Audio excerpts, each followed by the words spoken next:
لەسەر ئاستی جەماوەری و کەسایەتیەکان ناڕەزایی لەسەر هەوڵێکی حکوومەت بۆ سەنەوەی پارێزبەندی لە سۆران عومەر ئەندامی پەرلەمانی کوردستان لە فراکسیۆنی کۆمەڵی ئیسلامی دروست بووە. کەسانێک کە لە پۆستی باڵادان پێیان وایە ئەو هەنگاوەی حکوومەت و خودی سەرۆکەکەی دەبێتە پێشینەیەکی خراپ کە داوای لێسەنەوەی پارێزبەندی لە پەرلەمانتەران بکات. داوا دەکرێت حکوومەت لە ژیاتی ئەو هەنگاوەی با کێشەی موچە و بودجە چارەسەر بکات و ڕێ لە دزینی نەوت بە قاچاق بگرێت. کەسانێکیش دەڵێن تەنها لەسەرەوەی ڕووی ڕاستیەوەی بە خەڵک وتووە پارێزبەندی لە سۆران عومەر هەڵدەگرن، دوایەوەی سۆران عومەر پەرلەمانتاری کوردستان لە فراکسیۆنی کۆمەڵ ڕایگەیان سەرۆکی حکوومەت کۆمپانیا و بانکی هەیە. لە درەنگانێکی شەودا نوێنەری یاسایی سەرۆکی حکوومەت سکاڵای لەسەر ناوبراو تۆمار کرد و دواتریش داوای لە سەرۆکاتی پەرلەمان کرد بە مەبەستی دادگایکردنی پارێزبەندی لەسەر سۆران عومەر پەرلەمانتاری کۆمەڵی ئیسلامی هەڵبگرێت. بەڵام سەرۆکی پەرلەمان لای خۆیەوە ئەو داوایی ڕەت کردەوە.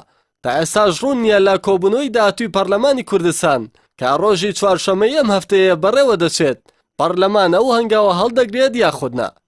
گەرچی بە بڕوای چاودێران شوورەیەکی گەورەیە بۆ ئەندامانی ئەم خولەی پەرلەمان گەر بچنە ژێرباری هەڵگرتنی پارێزبەندی لە پەرلەمانتار سۆران عومەر. لە خولەکانی پێشووی پەرلەماندا گەرچی کێشمەکێشمی زۆر لە نێوان فراکسیۆنە جیاوازەکاندا بووە و هەوڵێوە دراوە پارێزبەندی لەسەر چەند پەرلەمانتارێک هەڵبگیرێ، بەڵام هیچ کام لە سەرۆکایەتیەکانی خولەکانی پێشوو نەچوونە ژێر ئەو بارەی هەڵگرتنی پارێزبەندی بخەنە خشتەی کاری کۆبوونەوەکانەوە. چاودێرانم خولەی پەرلەمان و حکومداری هەرێمی کوردستان کە زۆرینی جومگە سەرکیەکان لە دەستی پارتی دیموکراتدان با خراپترین ڕۆژەکانی دەسەڵاتداری کورد لە هەرێمی کوردستان دادەنێن. بۆیە تاوەکو فراکسیۆنەکانی دیکە لەو شکستەی بەسەر پەرلەماندا دەیەندرێ بەشدار نەبن، دەبێت بایکۆتی کۆبوونەوەکان بکەن و بەشدار نەبن لە خنکاندنی پەرلەماندا.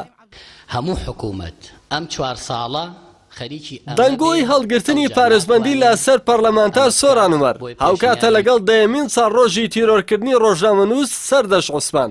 لە کاتێکیشدا ڕۆژنامەوانان و خەڵکی کوردستان یادی تیرۆری سەردەش دەکەنەوە و چاوەڕوانن کەیسیە و ڕۆژنامەنووسە ڕێڕەوی یاسایی خۆی وەربگرێت کەچی دەسەڵاتی سیاسی هەرێمی کوردستان نزیکە لەوەی ڕووداوێکی ئابڕووبەرانەی نوێ بۆ خۆی تۆمار بکات کە ئالابردنی پارێزبەندیە لەسەر پەرلەمانتارێک تەنها لەبەرەوەی بەرگری لە قووت و مافی خەڵک کردووە و گەندەڵیەکانی دەسەڵاتی بۆ ڕای گشتی خستۆتە ڕوو. ئەمەوڵەی سەرۆکی حکوومەتی هەرێم بۆ سەنەوەی پارێزبەندی لە سۆران عومەر هاوکاتیشە لەگەڵ ئەو دۆخە ئابوووریە مەترسیدارەی هەرێمی کوردستانی پێدا تێدەپەڕێت بە جۆرێک هەرێمی کوردستان و حکومداریە 29 ساڵەکەی بەرگەی تەنیا یەک مانگ ناتنی موچەی لە بەغداوە نەگرت و لە لێواری ئەرەسی ڕاستەقینەدایە.